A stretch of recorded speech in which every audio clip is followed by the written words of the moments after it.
Hi friends, आज આપણે શ્રેણિકની બહુ અગત્યની એકદમ અગત્યની પરીક્ષામાં પૂછાય એવી વસ્તુ શીખવાની છે. શરૂઆત સહેલી છે પણ આગળ જતા કોમ્પ્લિકેશન વધશે. આવી વસ્તુ તમે નિશ્ચયકમાં પણ મેં તમને શીખવાડી દીધી છે. શ્રેણિક પરની પ્રાથમિક પ્રક્રિયાઓ. આ પ્રાથમિક પ્રક્રિયાઓ બે રીતે થાય. હાર પરની પ્રક્રિયાઓ, સ્તંભ પરની પ્રક્રિયાઓ. જેવી પ્રક્રિયા હાર ઉપર થાય એવી જ પ્રક્રિયા સ્તંભ ઉપર પણ થાય. નિશ્ચયકમાં આ ક્રિયાઓ કરી હતી. નિશ્ચયકના પ્રમેયની આપણે વારંવાર રિવિઝન કર્યું હતું. યાદ હોય તો યાદ કરો. નિશ્ચયકમાં ત્રિહાર નિશ્ચયકની બધી જ હારને અનુરૂપ સ્તંભોમાં ફેરવવામાં તો નિશ્ચયકનું મૂલ્ય બદલાતું નથી. આમાં એ નિયમ નથી, પરંતુ એમાં બીજો નિયમ હતો. ત્રિહાર નિશ્ચયકની કોઈ પણ બે હાર કે સ્તંભની અદલા બદલી કરવામાં આવે તો મળતા નવા નિશ્ચયકનું મૂલ્ય મૂળ નિશ્ચયકના મૂલ્ય કરતા વિરોધી હોય છે. અદલા બદલીની વાત કરી હતી ત્યારે રહી અદલા બદલી, પરંતુ આ નિશ્ચયક નથી, આ શ્રેણિક છે. શ્રેણિકમાં તમે ક્રિયાઓ કરવાની છે. આ ક્રિયાઓ બે સાઈડે સરખી હોય, યાની કે એક સમીકરણ જેવું હશે. એક આ બાજુ શ્રેણિક હશે, એક આ બાજુ શ્રેણિક હશે. બે બાજુ સરખી ક્રિયાઓ કરી શકાય. આ બાજુ તમે અદલા બદલી કરી પહેલી બીજી હારની, તો આ બાજુ પણ પહેલી બીજી હારની અદલા બદલી કરો. ટૂંકમાં કહેવાનો મતલબ ડાબી બાજુ અને જમણી બાજુ સરખી ક્રિયાઓ કરો એટલે વાંધો આવે નહીં. એ રીતે આનો ઉપયોગ કરવાનો છે. ચાલો આપણે અહીં આગળ ધ્યાનથી જોઈએ. શ્રેણિક પરની પ્રાથમિક પ્રક્રિયાઓ, પરિવર્તન કહીશું. બહુ ઉપયોગી છે, બહુ ઉપયોગી છે. એની અર્થે બહુ વાર એનો ઉપયોગ કરવાનો છે. ધ્યાનથી જોજો. હાર પરની પ્રક્રિયાઓ અને સ્તંભ પરની પ્રક્રિયાઓમાં પહેલી પ્રક્રિયા છે RI to RJ. RI to RJ નો મતલબ શું છે? RI to RJ નો મતલબ એ છે કે I ની અને J ની હારની અદલા બદલી. એવી જ રીતે સ્તંભની અંદર પણ I ની અને J ની સ્તંભની અદલા બદલી કરવામાં આવે. શું થાય એવું નહીં, અદલા બદલી કરવાની આ ક્રિયાઓ. આની અંદર શું છે બીજામાં કે I નંબરની હારને K વડે ગુણતા RI ને સામા ફેરવવાનો KRI માં, CI ને સામા ફેરવવાનો KCI માં. યાની કે ચોરસ નિશ્ચયકની કોઈ પણ હારને K વડે ગુણતા, કોઈ પણ હારને K વડે ગુણતા, કોઈ પણ સ્તંભને K વડે ગુણતા. અને આ છેલ્લો છે ત્રીજો નિયમ RI, યાની કે I નંબરની રોમાં J નંબરની રોને K વડે ગુણીને ઉમેરતા. એટલે કોઈ એક હાર હોય એ હાર સિવાયની બીજી કોઈ હારને કોઈ સંખ્યા વડે ગુણીને એમાં ઉમેરવાની. આ ક્રિયાઓ આપણે નિશ્ચયકમાં કરી ગયા છે. અને આ રીતે આપણે આગળ વિચારીએ તો આ ત્રણ પ્રક્રિયાઓનો આપણે ઉપયોગ કરવાનો છે. અહીં આગળ આ મુદ્દાઓ સમય સાથે એનું રિવિઝન થતું જશે. આ પ્રક્રિયાઓ તમે નિશ્ચયકમાં પણ ભણ્યા છો એટલે એમાં વાર નહીં લાગે સમજવામાં. અહીંયા ધ્યાનથી જોશે. આજે આપણે વ્યસ્ત સંપન્ન શ્રેણિકની વ્યાખ્યા જોઈશું. વ્યસ્ત સંપન્ન શ્રેણિક એટલે ચોરસ શ્રેણિક.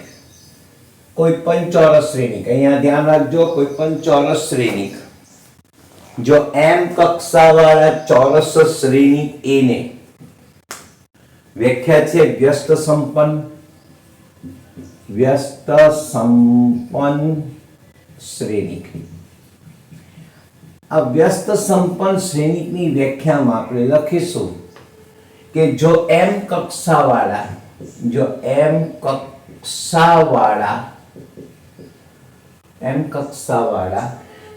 ચોરસ શ્રેણિક A, ચોરસ શ્રેણિક A ને સંગત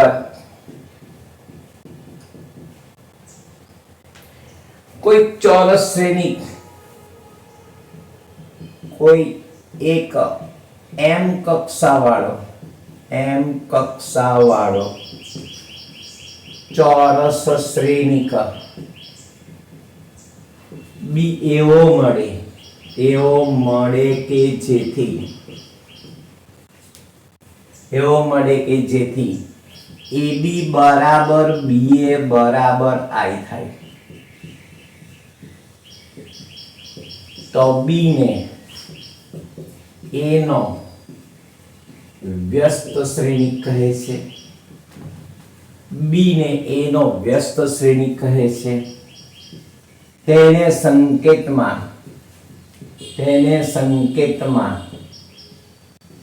A ઇન્વર્સ વડે દર્શાવાય છે. તો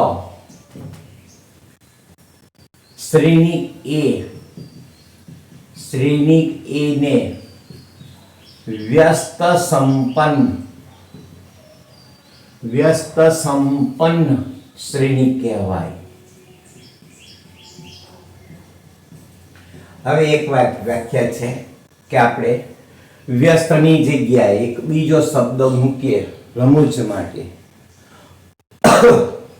પત્ની સંપન્ન વ્યક્તિ. પત્ની સંપન્ન વ્યક્તિ એટલે કોઈ વ્યક્તિને પત્ની હોય તો એને પત્ની સંપન્ન વ્યક્તિ કહી શકાય. કોઈ શ્રેણિકને વ્યસ્ત શ્રેણિક હોય તો એને વ્યસ્ત સંપન્ન શ્રેણિક કહેવાય. આનો મતલબ એ થયો કે બધાને વ્યસ્ત હોય ખરો ને? ના પણ હોય.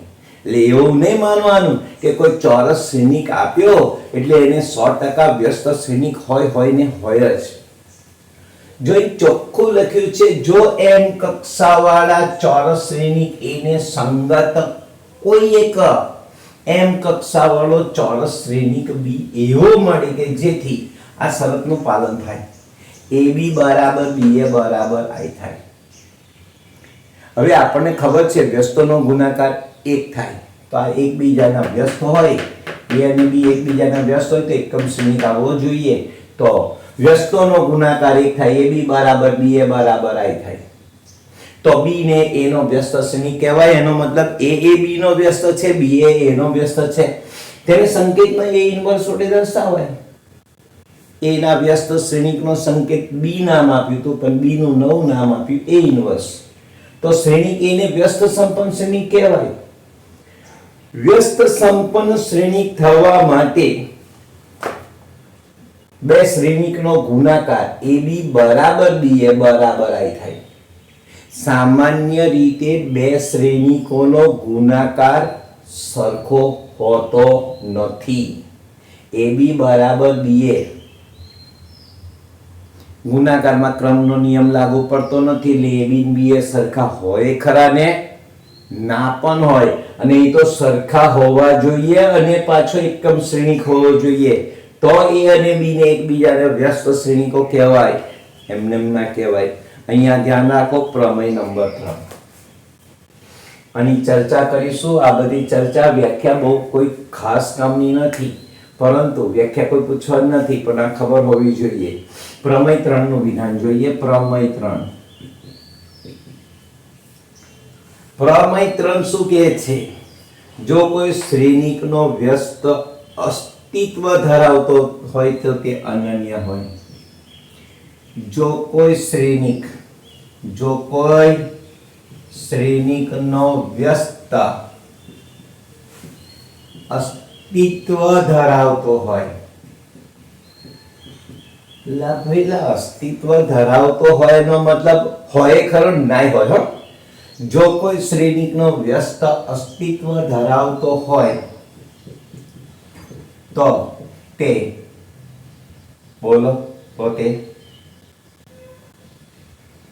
અનન્ય હોય.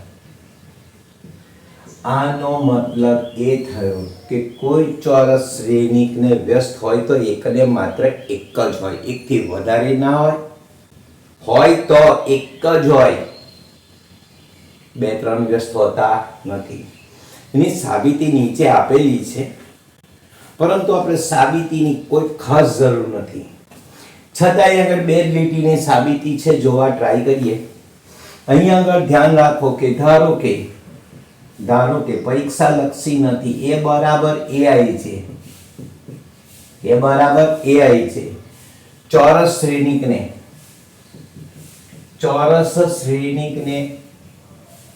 ના બે વ્યસ્ત શ્રેણિકો છે, બે વ્યસ્ત શ્રેણિકો બી અને સી છે. ધારવામાં તો કશું જતું નહીં, અહીંયા ધ્યાન રાખો, બી અને સી બે છે. ચાલો એનો વ્યસ્ત બી છે ને એનો જ વ્યસ્ત સી છે, એને બબ્બે વ્યસ્ત શ્રેણિક છે, તો વ્યસ્ત શ્રેણિકની વ્યાખ્યા અનુસાર આવું લખાય, એ બી બરાબર બી એ બરાબર આઈ. કેમ એ બી બરાબર બી એ બરાબર આઈ? તો એ અને બી એકબીજાના વ્યસ્ત છે, તો એ રીતે એ નો વ્યસ્ત સી છે. તો આવું બીજું એક પરિણામ લખી શકાય કે એસી બરાબર સી એ બરાબર આઈ. અહીંયા ધ્યાન રાખીને જોશે, એસી બરાબર સી એ બરાબર આઈ. નો ડાઉટ વ્યાખ્યા પ્રમાણે હોવું જ જોઈએ કે એ નો વ્યસ્ત બી હોય તો એ બી બરાબર બી એ બરાબર આઈ, અને એ નો વ્યસ્ત સી હોય તો એસી બરાબર સી એ બરાબર આઈ. આ બે પરિણામો એસી બરાબર સી એ બરાબર આઈ, આ બે પરિણામો મળ્યા. હવે આપણે એવું નક્કી કરીએ, એવું સાબિત કરી દઈએ કે બી અને સી તો એક જ છે. અલ્યા બી અને સી બે શ્રેણી છે એવું કહ્યું, પણ હું હવે એવું ધીરે ધીરે એવું સાબિત કરતો કે બી અને સી તો એક જ છે. અહીંયા ધ્યાન રાખો, બી બરાબર, અહીંયા ધ્યાનથી જોજો, બી બરાબર બી આઈ. સાહેબ આનો અર્થ શું? તો કોઈ પણ શ્રેણિકને એકમ શ્રેણિક વડે ગુણીએ તો તેનો તે શ્રેણિક મળે. 5 ગુણ્યા 1 બરાબર 5. કોઈ પણ સંખ્યાને 1 વડે ગુણીએ તો તેની તે સંખ્યા મળે, એવો નિયમ અહીંયા પણ છે. કોઈ શ્રેણિકને એકમ શ્રેણિક વડે ગુણવામાં આવે તો તેનો તે શ્રેણિક મળે. તો હું i ની કિંમત એસી મૂકું, હા મુકાય. i ની કિંમત એસી મૂકી દો તો b ઇન્ટુ એસી, જોજો b ઇન્ટુ એસી. સાહેબ આ પરિણામ ને આ પરિણામ તો સાચું જ છે ને? હા સાચું છે. એટલે મેં i ની કિંમત ધીરે રહીને શું મૂકી દીધી? એસી. જૂથનો નિયમ, તો ba ઇન્ટુ સી. આ કયો નિયમ વાપર્યો? જૂથનો. આ ba બરાબર શું લખાય? ba બરાબર i લખાય? હા લખાય. ba બરાબર i ઇન્ટુ સી બરાબર સી. તો એ સાબિત થયું કે બી અને સી સમાન છે. બી અને સી સમાન છે એવું સાબિત થયું, એટલે કે એ ચોરસ શ્રેણિકના બે વ્યસ્ત શ્રેણિકો બી અને સી છે, પણ બે એક જ છે. બી અને સી સમાન છે એવું સાબિત થયું.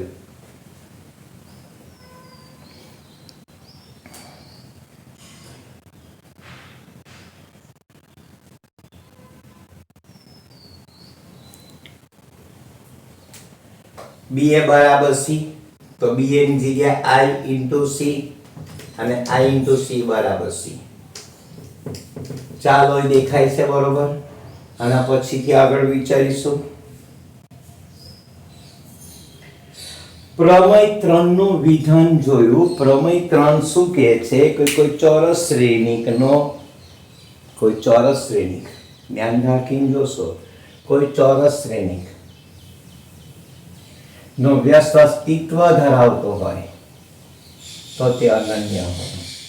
એવી રીતે સિમ્પલ નિયમ બોલું છું, કોઈ કાયમી નિયમ નથી. કોઈ વ્યક્તિને પત્ની હોય તો તે અનન્ય હોય. હા, બેનપણીઓ ગમે એટલી હોય પણ પત્ની તો એક જ હોય. અહીંયા આગળ ખાલી સમજવા માટે, જો કોઈ ચોરસ શ્રેણિકને વ્યસ્ત શ્રેણિક અસ્તિત્વ ધરાવતો હોય તો તે અનન્ય હોય. એ અને બી એ સમાન કક્ષાવાળા પ્રમેય 4 છે. આ પ્રમેય 4 અહીંયા ધ્યાન રાખજો. આવા તો અસંખ્ય નિયમો આપીશ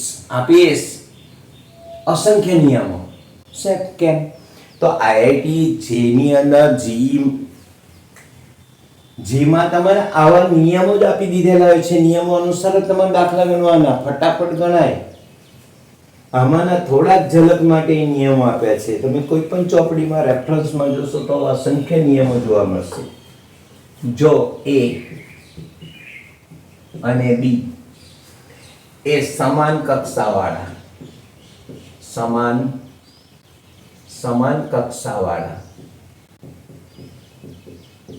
વ્યસ્ત સંપન્ન શ્રેણિક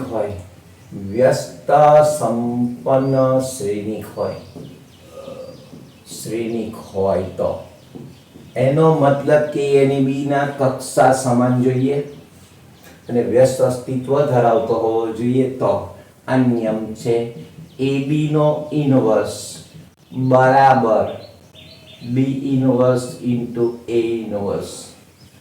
સાહેબ આ તો આપણે ભણી ગયા. ક્યાં ભણ્યા? આવું ક્યાં ભણ્યા સાહેબ? આપણે ભણી ગયા આવું તો તમે તો ભણાયું, યાદ કરો સાહેબ. AB ઇનવર્સ બરાબર તમે હવે કહ્યું તું જોજો, ધ્યાન આપજો. એટલે એ વસ્તુ અલગ હતી, આ વસ્તુ અલગ છે. અહીંયા ધ્યાનથી જોજો, એ નિયમ યાદ કરાવું. AB નો પરિવર્ત તો B inverse into A inverse. આ નિયમ પરિવર્તમાં તો અહીં આગળ વ્યસ્તમાં છે. AB નો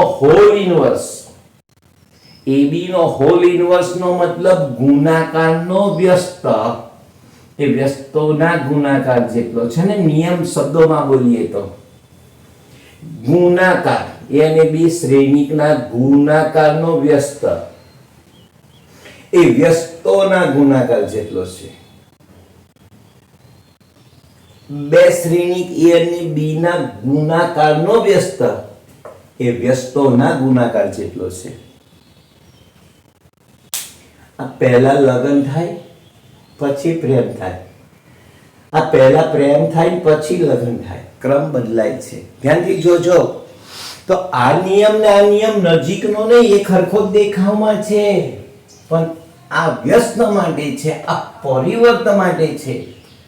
એટલે બે નિયમમાં B ઇનવર્સ ને B આગળ આવે. જો ધ્યાનથી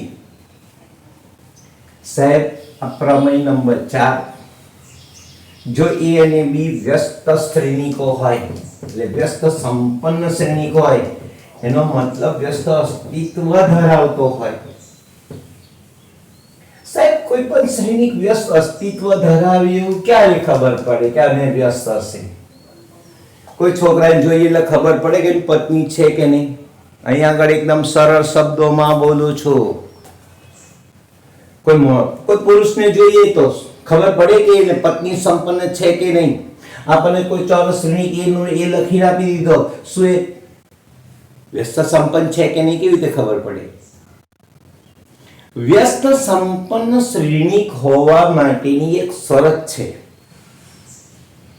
પણ એ શરત આવડે નહીં કહું, કેમ કે ટોપિક આપણે ભણ્યા નહીં હજુ. પરંતુ એ શરત આવશે તે ઘડી હું યાદ કરાવીશ ને તમને કહીશ કે કોઈ પણ શ્રેણિક કોઈ સાહેબ કહી દો ને આવે તો ચાલો હું સેટ કહી દઉં. અહીંયા ધ્યાન રાખીને જોશે. કોઈ શ્રેણિક A છે, આ શ્રેણિક A વ્યસ્ત સંપન્ન હોવા માટેની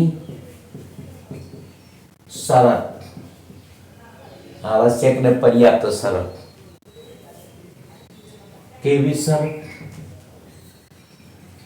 આવશ્યક અને પર્યાપ્ત શરત. શ્રેણિક A ના નિશ્ચાયકનું મૂલ્ય is not equal to 0. સાહેબ આ હું કયું પ્રાણી આવ્યું? તો શ્રેણિક A નો નિશ્ચાયક. શ્રેણિક A નો નિશ્ચાયક એટલે શ્રેણિકના કપડા કાઢી નાખીને નિશ્ચાયકના કપડા પહેરાઈ દેવાના. શ્રેણિકનું મૂલ્ય ના મળે, નિશ્ચાયકનું મૂલ્ય મળે. તો શ્રેણિક A નો વ્યસ્ત શ્રેણિક ક્યારે અસ્તિત્વ ધરાવે? વ્યસ્ત સંપન્ન હોવા માટેની આવશ્યક અને પર્યાપ્ત શરત. દાખલા તરીકે A બરાબર 1 2 3 4 નક્કી. હવે આ વ્યસ્ત શ્રેણી, આ ચોરસ શ્રેણી છે 2 × 2, આ વ્યસ્ત સંપન્ન છે કે નહીં એ જાણવા માટે પહેલા શ્રેણિક a નો નિશ્ચાયક લેવાનો. શ્રેણિક a નો નિશ્ચાયક એટલે 1 2 3 4. આ 1 2 3 4 નું વિસ્તરણ કરો તો 4 * 1 4, 4 - 6 = -2 is not equal to 0. એની કિંમત શૂન્ય ના હોય તો 100% આ એ શ્રેણિકને વ્યસ્ત અસ્તિત્વ ધરાવે છે. તો એ વ્યસ્ત સંપન્ન હોવા માટેની આવશ્યક અને પર્યાપ્ત શરત શ્રેણિક a ના નિશ્ચાયકનું મૂલ્ય શૂન્ય હોવું ન જોઈએ. સાહેબ આ શું છે? તો શ્રેણિક a નો નિશ્ચાયક છે. આ માનાંકી નો ધ્યાન રાખીને સમજો. શ્રેણિક a નો નિશ્ચાયક છે. સારું, ચાલો તો આ પરિણામ સાબિત કરવા ટ્રાય કરીએ. AB ઇન્વર્સ બરાબર, હવે વ્યસ્ત સંપન્ન છે તો AB ઇન્વર્સ અહીંયા આગળ ધ્યાન રાખીને જોશે. સાબિતી અહીંયા આગળ આપેલી છે, થોડા સ્ટેપ આપેલા છે.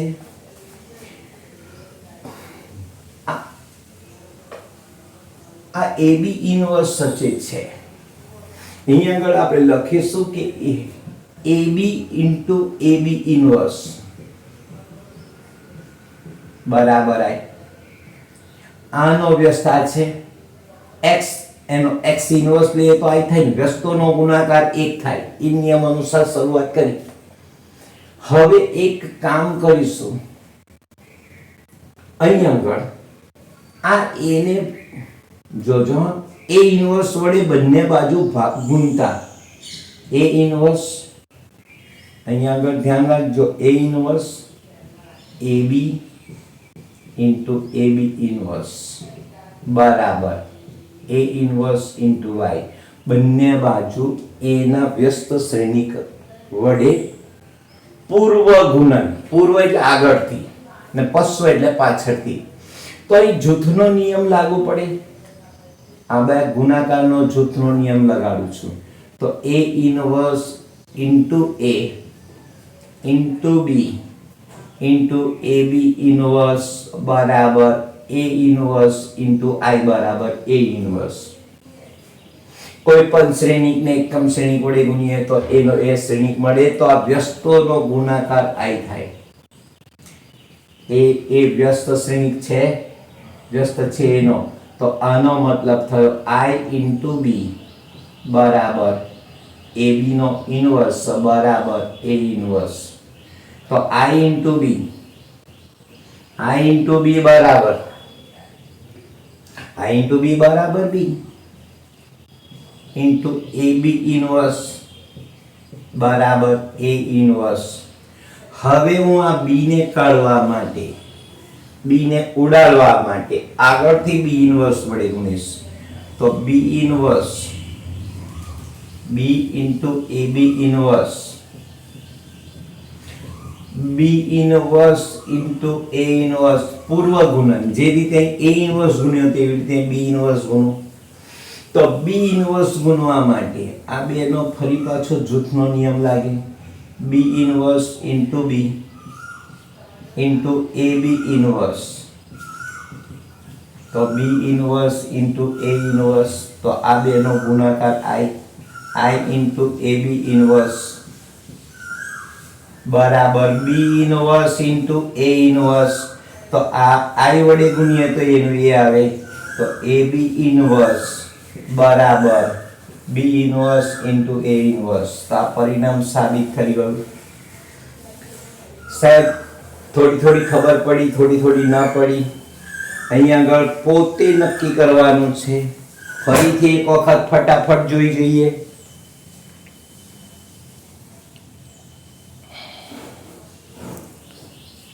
જાતે એક વાત ધ્યાનથી જોઈ જજો. આમાં બંને બાજુ a ઇન્વર્સ વડે પૂર્વ ગુણન કર્યું. પૂર્વ ગુણન કર્યા પછી જૂથનો નિયમ વાપર્યો તો આ બેનું જૂથ બનાવ્યું. કશું કર્યું નહીં બીજું. a into a ઇન્વર્સ બરાબર I થાય. તો આના પરથી I into b બરાબર b થાય.